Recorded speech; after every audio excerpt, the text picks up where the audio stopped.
waktu dan tempat kami persilakan.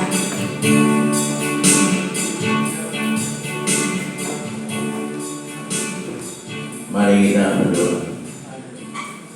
Allah yang Maha Kasih, Maha Penyayang, Pemurah, pagi hari ini putra putri berkumpul di gereja PPRI sepenuh Petrus Dake. Kami semua menyembah Engkau, berbakti dan memuliakan nama-Mu, dan semuanya yang hadir kami mohon Kau berkati terus. Kau beri rezeki, Kau beri umur panjang, Kau beri kesehatan, Kau beri keselamatan.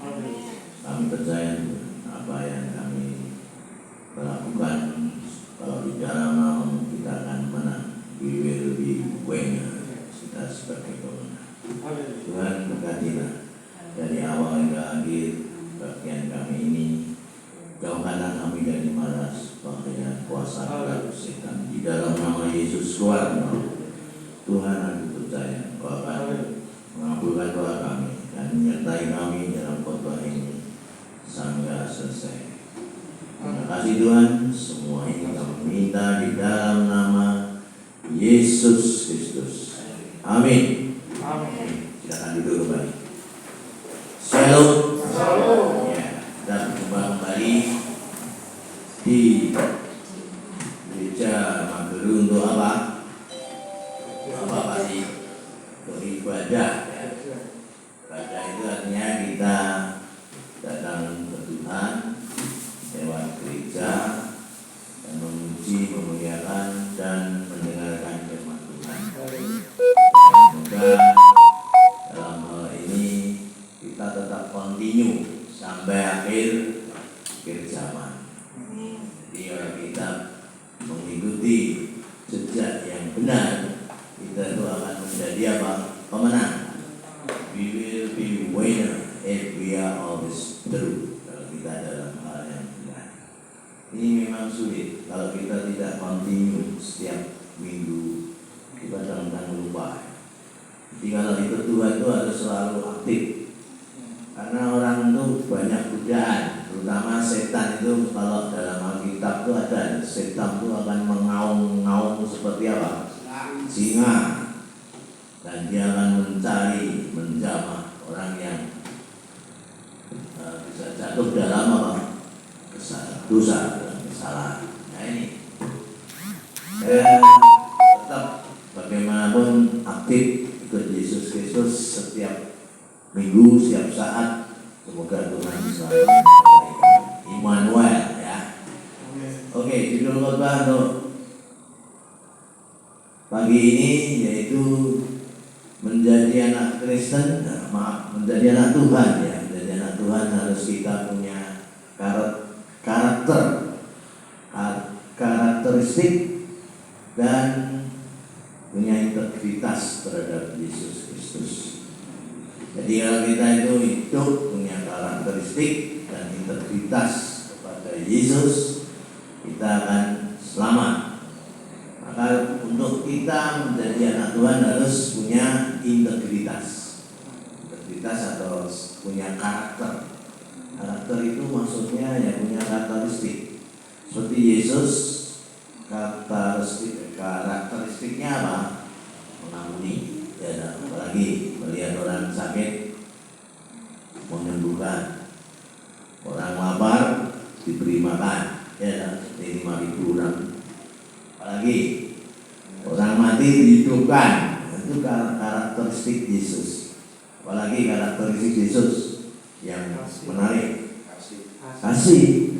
Orang salah dimaafkan, ya, karena ajaran Yesus mengatakan ampunilah orang yang bersalah pada kamu. Ini karakteristik. Nah, kita harus menjadi anak-anak Tuhan yang punya karakteristik, punya karakter, punya integritas tinggi terhadap Yesus Kristus. Nah, ini tema itu membuat kami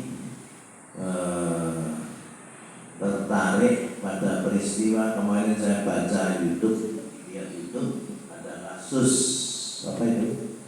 Guru honorer yang namanya Supriyati di pertama di Kota Baito di SD Negeri 4 Kabupaten Konawe, Sulawesi Tenggara. Itu diajukan ke pengadilan karena apa? Menganiaya siswanya kelas 1, dulu SD kelas 1. Nah, ini saya melihat itu kok, wah sekarang berat ya dari guru ya. Tenggiling langsung lebih kencang, aku bisa tenggiling ya aman nih. Ini pasus ke mumat serai ya. Ini bahaya ya. Guru ini susah nih. Guru honor itu apa? Guru honor itu guru honor, guru bantu. Itu gajinya ya sedikit ya. Itu berat itu. Wasus ke sing ngasus ke polisi. Pangkatnya apa itu? Aida, namanya Wibowo Hasim. Bayangkan dia menjabat di Polsek Baito sebagai Intelkam Polsek. Intelkam itu intelijen. Bayangnya sensor ya. Gurunya ya Muhammad, guru SD, jadi pengalaman. Nah itu yang saya heran. Itu kan sudah proses sampai ke pengadilan. Terus ada namanya restoratif justice. Itu kalau dalam bahasanya itu restoratif justice itu memberikan suatu pengampunan atau minta damai, restoratif justice. Tapi dalam restoratif justice itu ada tuntutan seperti info berita, keterangan Pak Lurahnya, keterangan dari sumber berita itu, ada tuntutan guru itu harus membayar berapa? 50 juta. Bayangnya guru honorer bener-bener untuk garisan penopuku tuntut 50 juta. Orang medeni. Kedua, dituntut dengan restorasi justice itu pengampunan dengan apa itu suruh berhenti dari guru. Wah itu kan materi kalian. Guru anyaran awal lalu ditengkingan mandek. Itu kan ya tidak, restorasi justice-nya tidak pas. Bagaimanapun guru, kalau saya mengalami ya, jadi guru itu kalau cengkiling itu tetap hati nuraninya sayang sama siswa, nggak ada dendam. Guru itu punya maksud baik, misalkan ada yang ngajar, pas saat ngajar guru, terus ada rame, dan gaduh. Guru terus emosi, itu garisan untuk istilah kotak, kan? Itu saja maksudnya baik, tendensinya baik supaya kelas tenang sehingga dia menyampaikan pengajaran, pembelajaran itu proses pembelajaran bisa lancar. Jangan guru itu tidak ada, guru itu dendam, saya tidak pernah dendam. Murid itu saya mengetak atau istilahnya gajil, pokoknya itu terik. Tapi itu kan tujuannya baik, supaya dia baik berbuat yang benar. Misalkan cek PR dilihat, foto yang garap, maju, gajil, pokoknya kan ya baik saja. Supaya tertib. Mereka digajil, bocah saya ini angker. Bocah saya ini gue pinter. SD SMP wis otaknya main. Apalagi dolanan itu wis pinter, dolanan IT lo pinter nih. Makanya guru saya ini kok sidik-sidik legumbui, jadi guru mati dong. Ada yang saya pernah baca kitab tapi lupa ya, kitab Amsal Sulaiman itu ada hajar, tegur, dan itu ada di Amsal Sulaiman. Mendidik harus digebuk itu ada Amsal Sulaiman. Hanya saya tidak hafal ayatnya, pernah saja. Dan jangan itu guru itu baik. Nah itu harusnya dibuat aturan lagi ya supaya guru sidik-sidik. Lalu mau pengennya itu dikasusnya pisau remuk guru nih. Ya ini, maka Itulah restorasi justice, tapi tuntutannya satu, bayar zakat fitrah itu jenis restorasi justice. Restorasi justice itu artinya pengampunan dalam pengadilan supaya tidak dihukum, tapi dimaafkan, tapi syaratnya bayar zakat fitrah, berhentikan, kan dia besar nih. Restorasi justice seperti versinya Pina. Saya juga ikuti perkembangan kasus Pina Eki yang ada di Cirebon. Itu ada yang namanya kuasa hukumnya Pina CS, itu namanya Profesor Dr. Otto Hasibuan, Ketua Peradi. Peradi itu kelompok pengacara. Peradi ketuanya Otto Hasibuan. Sekarang menjadi Menteri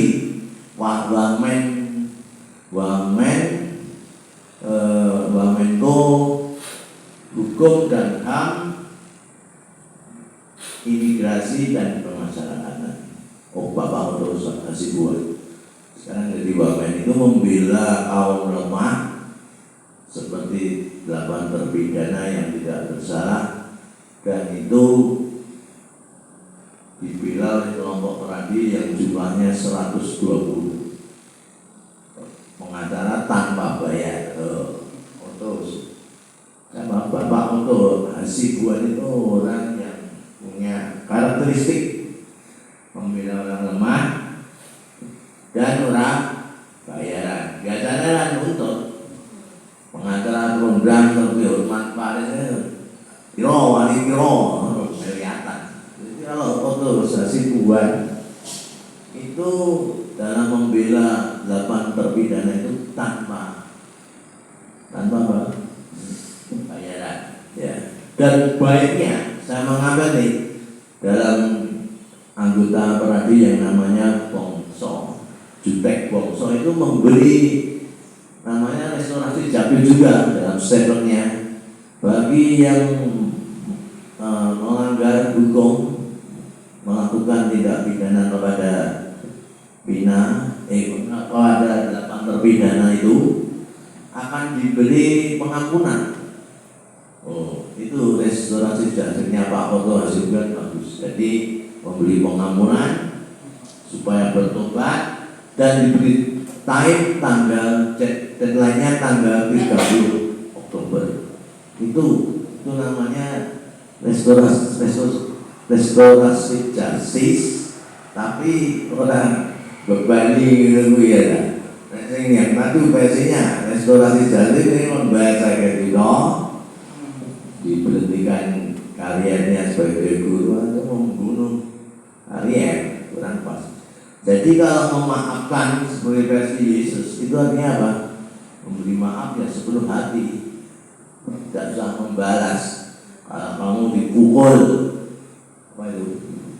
Pipimu kiri, berikan pipimu kanan. Itu Yesus, karakteristiknya bagus lah. Jadi punya karakteristik dan apa? Integritas yang baik. Jadi kita sebagai anak Tuhan itu belajar seperti Yesus, karakteristik Yesus. Ciri-ciri yang karakter Yesus itu satu, mestinya punya kasih, ya, punya sifat watak memaafkan, kasih, lemah lembut, memaafkan. Kedua, sinkronisasi, biasanya antara perkataan dan perbuatan itu sinkron. Jadi omongannya kalau hatinya atau wujudnya itu sejalan. Enggak berkata tapi meledo, artinya perbuatannya meleset. Itu ciri-ciri apa? Karakteristik Yesus. Ketiga apa ya? Karakteristik Yesus yang baik. Suka apa? Suka menolong. Orang sakit disembuhkan, orang buta melihat, orang lumpuh berjalan, orang apa lagi? Banyak ya, dilari. Dan yang berikutnya, jadi yang paling kuat itu kasih ya. Jadi yang anak Tuhan harus punya karakter berjiwa kasih, memaafkan, itu baru anak Tuhan, pengikut Yesus yang sejati. Tapi kalau nolok, nah itu tidak pas. Jadi dari Gusti Yesus itu harus seperti karakternya seperti apa? Yesus. Maka kita buka dalam Alkitab. Mari dalam Alkitab Yohanes pasal 15 ayat 4. Siapa yang sudah membaca silakan bacanya. Yohanes 15 ayat yang keempat, tinggallah di dalam aku dan aku di dalam kamu, sama seperti ranting tidak dapat berbuah dari dirinya sendiri kalau ia tidak tinggal pada pokok anggur, demikian juga kamu tidak berbuah jikalau kamu tidak tinggal di dalam aku. Ya, kita menjadi anak Tuhan dan seperti pasal 15 ayat 4 Yohanes. Jadi tinggallah di dalam aku dan aku di dalam kamu. Kalau bahasa Inggrisnya remain in me, I also remain in you. Kalau bahasa Jawa, kowe tetep dumunung ing aku lan aku ana ing kowe. Nih, jadi tinggallah di dalam aku dalam Yesus, dan aku di dalam kamu, dan saya akan menyertai kamu. Dari apa yang dari ranting tidak akan berbuah dari hidupnya pohon anggur. Nah ini, kalau kita di dalam Yesus di dalam kita akan apa? Berbuah. Kita akan menjadi pemenang. Ini sudah janji Tuhan dalam Yohanes pasal 15 4 itu perkataan Yesus. Tinggallah di dalam aku di dalam kamu. Remain in me, I also remain in you. Bahasa Jawa, kowe tetep dumunung aku lan aku ana ing kowe. Ini perkataan Yesus supaya kita selalu sinkron dalam Yesus dan punya watak karakteristik seperti Yesus, dan kita menjadi anak-anak Tuhan yang berkualitas ya. Kalau kita bisa melaksanakan itu, kita akan menjadi anak Tuhan yang berkualitas dan akan apa? Diberkati dan hidup sukses.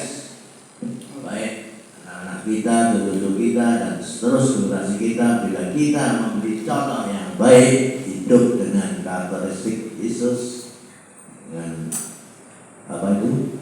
Integritas pada Yesus, kita akan diselamatkan dan kita menjadi apa? Pemenang, winner. Ini khotbah yang kami sampaikan. Semoga ini menjadi berkah untuk kita dalam menjalani hidup, selalu tekun, tetap semangat menjalani seperti Yesus. Dalam Yohanes pasal 15 pasal 4, seperti Pak Parno itu sudah terekam dalam hidup Yesus hingga sekarang sampai anak-anak dan cucu-cucunya ikut dari Yesus. Itu termasuk karakteristik ikut Yesus. Karena apa? Tinggal di dalam aku di dalam kamu. Maka kita setiap saat harus berdoa supaya kita remain in me, I remain in you. Kowe tetep yang dumunung aku yo karo kowe. Nah ini ajaran Tuhan. Demikian firman Tuhan yang kami sampaikan. Semoga ini membawa damai dalam hati kita, dan kita menjelang Natal 2 bulan lagi, supaya kata-kata kasih itu mendekam atau memasuki hati nurani ibu hati kita. Jadilah orang yang itu berkarakteristik seperti Yesus. Terima kasih. Mari kita berdoa. Bapa kami yang ada di surga, yang kami kenal di dalam Yesus, kami sudah menyampaikan firman kita harus hidup berkarakteristik, punya watak yang seperti Yesus, suka menolong, punya banyak kasih, memaafkan, dan apa saja yang diperbuat Yesus. Maka kami harus menjalani persis pada Yohanes pasal 15 ayat 4. Tinggallah di dalam aku di dalam kamu, dan kita akan berbuah. Tuhan, kami berdoa untuk semua di sini, minta Bapak Tornios dan istrinya, keluarganya selamat dan tidak ada mara bahaya, dan hidup penuh berkah. Juga Bapak Engli,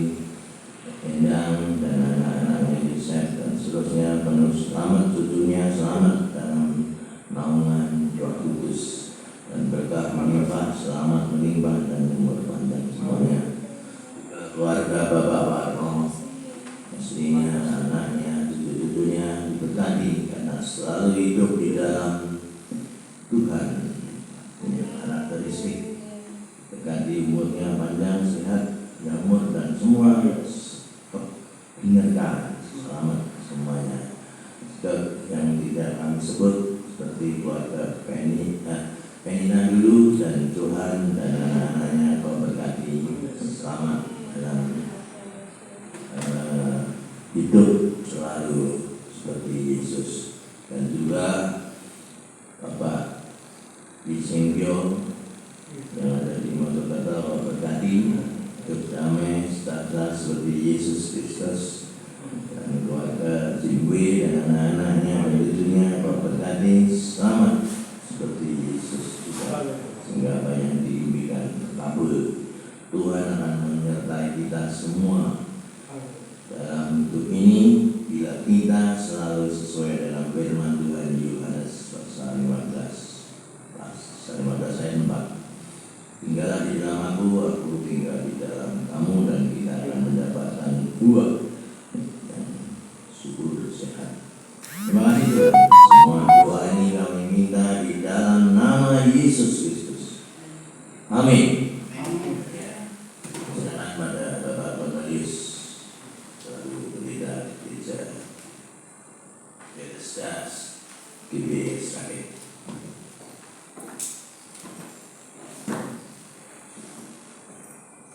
Terima kasih Pak.